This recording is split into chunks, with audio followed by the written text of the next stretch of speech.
Patel chem specialities limited company സ്റ്റാർട്ടായത് 2008 company മെയിനായിട്ട് pharmaceutical ഗുഡ്സിൻ്റെ മാനുഫാക്ചറിങ്ങും അതുപോലെ എക്സ്പോർട്ടിങ്ങുമാണ് ചെയ്യുന്നത്.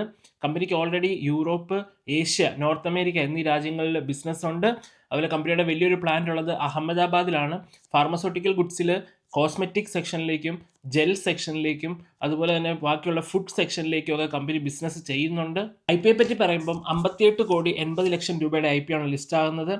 പ്രൈസ് ബാൻഡ് എന്ന് പറയുന്നത് 82 രൂപയ്ക്കും 84 രൂപയ്ക്കും ഇടയ്ക്കാണ്. 1600 ഷെയറുകളുടെ ലോട്ടായിട്ടായിരിക്കും അവൈലബിൾ ആകുന്നത്. മിനിമം ഇൻവെസ്റ്റ്മെന്റ് എന്ന് പറയുന്നത് 2 ലോട്ടുകളാണ്. അതായത് 3200 ഷെയർസ്, ഏറെക്കുറെ 2,64,200 രൂപയോളം വരും. IPOയുടെ ഡേറ്റ്സ് നോക്കുമ്പം IPO ഓപ്പൺ ആകുന്നത് ജൂലൈ 25 തീയതിയാണ്. IPO ക്ലോസ് ആകുന്നത് ജൂലൈ 29 അലോട്ട്മെന്റ് വരുന്നത് ജൂലൈ 30 ഇൻവെസ്റ്റേഴ്സ് കാറ്റഗറി നോക്കുവാണെങ്കിൽ മാർക്കറ്റ് മേക്കേഴ്സിന് 5% അലോട്ട് ചെയ്തേക്കുന്നത്. ക്വാളിഫൈഡ് ഇൻസ്റ്റിറ്റ്യൂഷണൽ ബയേഴ്സിന് 47%, ഹൈ നെറ്റ് വർത്ത് ഇൻഡിവിജ്വൽസിന് 14%, നമ്മളെപ്പോലുള്ള റീറ്റെയിലേഴ്സിന് 33.30% ഓഫർ ചെയ്തേക്കുന്നത്. ഇനി കമ്പനിയുടെ ഫൈനാൻഷ്യൽസ് നോക്കിക്കഴിഞ്ഞാൽ കമ്പനിയുടെ റവന്യൂ 69 കോടിയാണ് 2023. അത് 82.72 കോടിയായിട്ടുണ്ട്.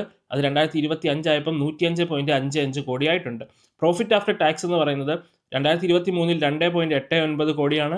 അത് 2024 7.66 കോടിയായിട്ടുണ്ട്. 2025 ആയപ്പോഴേക്കും 10.57 കോടിയായിട്ടുണ്ട്. സോ ഇതൊക്കെയാണ് ബാക്കിയുള്ള ഫിനാൻഷ്യൽ ഡേറ്റകൾ. ഇതൊരു ബൈ ഓർ സെൽ റെക്കമെൻഡേഷൻ അല്ല, ഇൻഫർമേഷൻസ് ഷെയർ ചെയ്തെന്ന് മാത്രം. എപ്പോഴും പഠിച്ചതിന് ശേഷം മാത്രം ഇൻവെസ്റ്റ് ചെയ്യുക. താങ്ക്